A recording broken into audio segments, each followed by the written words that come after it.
Welcome back, y'all. We're going to be going over 3.3.14. This is 15 questions. Let's go ahead and jump into it. Drink some water.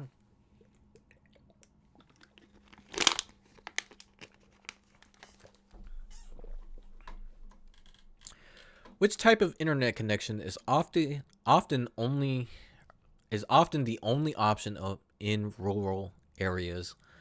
And that is satellite internet. Go ahead and check the answer. And the reason for that is because satellites can take information, via radio waves, and then send them back down from any trajectory, pretty much. Fiber, cable, DSL, all those internet forms, somebody has to lay those cables in the ground or hang them up from power lines. It is just not feasible to go miles and miles and miles to somebody's house. While I think that is a right, that's not important, right? It is not economically feasible to just do that for one person. What is a potential drawback of fixed wireless internet? It requires clear line of sight to the tower. So fixed wireless internet, right, as opposed to your phone, right? Your phone has wireless internet, right? It has a service provider, which probably Verizon, T-Mobile, Mint Mobile. I personally just switched to Xfinity. It's a lot cheaper, by the way. Those connections use different technology because they have to be able to connect to your phone as you are traveling, to work. As you're traveling across the country, you need as reliable as a connection as possible. And with fixed wireless internet, you get way higher speeds, meaning you have you also get much further distance from a pretty much a cell tower, but you have to have line of sight because it's a higher frequency wave, and it's not harmful. No matter what you read on Facebook, please trust me on this. But yes, so if it is a higher frequency, it is more likely to be blocked, whereas longer wavelengths are more likely to go around small objects. That is the technology of microwaves. Everyone wonders, like, oh, how are my mom used to yell at me all the time for watching my food while it sat in there and spun around. The grate that is in every microwave, the waves are much too big, much too fast to go through those holes. What does a modem do? And it changes the internet signal into a form your devices can use. The term modem is a little outdated. Not technically, but in terms of colloquial use, like everyday use. So internet in every single form always comes to your house as something else. It does not come to your house as bits and bytes. It will come as voltages. It will come as pulses of light. It will come as I don't know, different voltages. And that has to be translated to bits and bytes because your computer operates off of bits and bytes. It doesn't know what a different voltage is. It just, it only reads bits and bytes. So it's like your home, while it's traveling, it speaks Spanish, and then when it gets to you, it needs to be translated to English. What is latency? It is the time it takes for a signal to travel from your computer to the internet server. Latency and lag are two different things. Technically, colloquially, a lot of times when people say lag, that means like stuttering, rubber banding.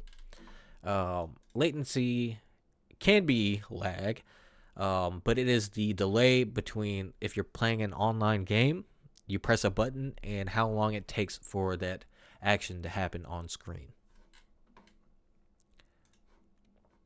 Number 5, what is a common term for the speed at which data is transferred over the internet? That is bandwidth. Yes.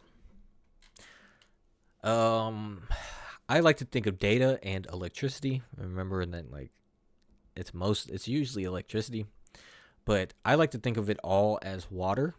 If you have a set of pipes that run throughout the entire country, how much water is coming through at the end? That would be bandwidth. Yes. After changing the signal, where does the modem send the signal? It sends it to the router. Or are we talking about from my computer to the outside internet? Or are we talking about from the outside internet to my computer? It's a good question. I would think. Okay. So, important test taking skill. I would think that they want you to think in the place of the client. And that's how most people use their computer. Now, most of the time, that's not the case. Usually, you will be the corporation or company. Oh, it's to the router. So, they were talking about from the ISP to the modem to the router to the client. Okay. Let me draw real quick. Oh, you can see my previous example. New, don't save. So if you have your computer here, it will be connected to a router. Put up R, and then that will be connected to a modem. Nowadays, modems aren't like a separate item. Modems are a very cheap thing. It's not a lot of processing, and so honestly, it's not even modems aren't even included in like terminology these days. That's why it's technically an outdated term. So we have your client. I'm gonna put computer client to the router to the modem, and then that goes out to the World Wide Web, right? Well, really, it's gonna take one route, but there's a reason why you do not connect your modem directly to your computer. And that's because the router stops any unwanted information from coming in. It stops anything that is not requested by this computer from coming in, right? And that's why routers are necessary. That's why we don't just connect to the modem or even to the outside wall, which is worse. I don't even know if you can do that. What does ISP stand for? That's a memorization thing. Internet Service Provider. AT&T, Comcast, Cox, Spectrum, etc. What technology is used to transmit data in fiber optic cables? And that is light. Now, I want to say that radio waves and light are both electromagnetic phenomenon, and that light is just when we say light, it is the visible spectrum, right? Because we hear terms like infrared light, infrared laser. Those are, I think those are in between the light and radio waves. Yes. Okay. What is the term for the device that converts fiber optic signals into a form that devices can understand? So when I say modem is a kind of outdated term, like this is technically a modem, but it has a new fancy name. So that is the answer.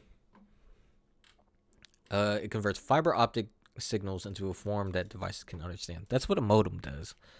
I think because it's not working with electricity, because the modem translates those voltages and signals and waves into bits and bytes via capacitors. This does the this does it digitally, pretty much. It's a little confusing. What is the main advantage of fiber optic cables over copper wires?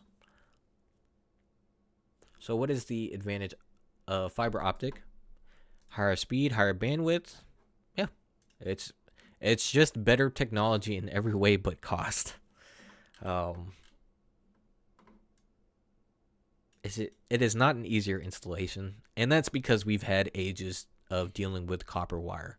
Um, I think at least since industrialization, which is like 1940s, 1930s, 1920s, 1920s.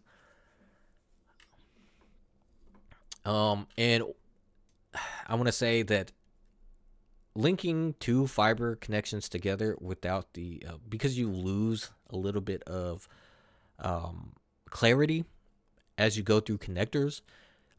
We try to avoid that, and to do that, you have to fuse the two ends together. You have one cut end and another cut end.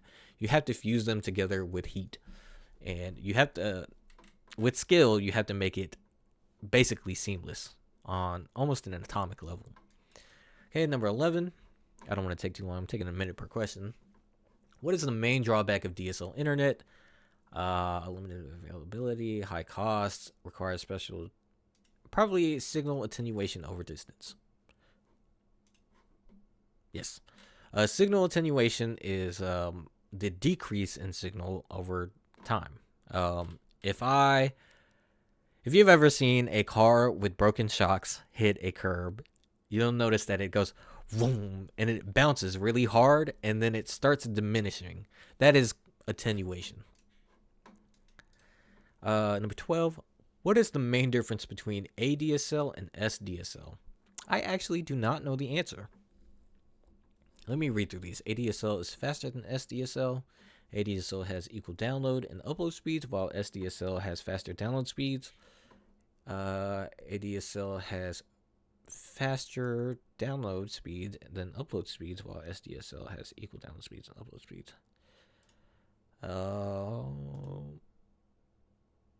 It is one of these two for sure. I remember vaguely the term.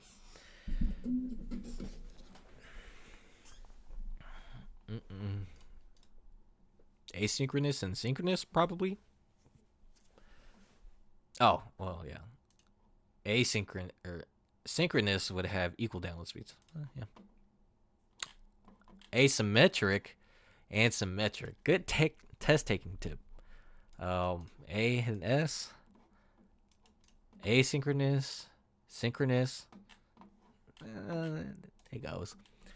Okay. What type of waves does wireless internet use to send digital information? And it uses radio waves. All right. If I look at the electromagnetic spectrum,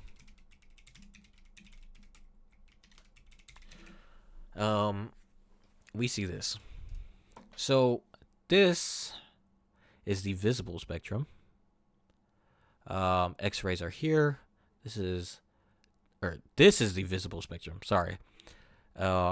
We have Roy G. Biv, as in the rainbows, and anything less than this is a lot less harmful than being out in the February sun.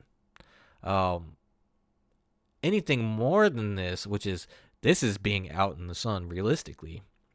This is being out in the summer heat. This is cancerous. And then past that is very cancerous. You know, a millisecond of X-ray exposure isn't, it's not going to cause anything. But if you are afraid of radios and 5G, you shouldn't be. And if you're afraid of that stuff, you need to, I don't know, wear sunscreen all the time and never go out of the house, because this is the real danger. It's being out of the house. Just wanted to clarify that for some people. Number 14, what is one advantage of 5G over older versions of wireless internet? It is faster and more responsive. As humans, we're kind of obsessed with getting faster and faster and faster. And that means it's not going to be cheaper, and it's not necessarily going to be more easy to install. And number 15, how is cable internet different from other internet connections?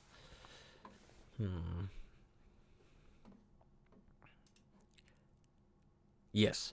It shares the connection with other users in the neighborhood. Yes. Yes, the neighborhood is wired together, and just like water pressure, right? If every single one of your neighbors showered at the exact same time, the water pressure for you would be very poor. Um, it doesn't necessarily mean you're paying for internet for everyone else, but oh, I missed one. Oh, it's this one. I remember. I missed this one, so be sure to put this correctly. Yes, to the router. Thank you guys. I will see y'all in the next video.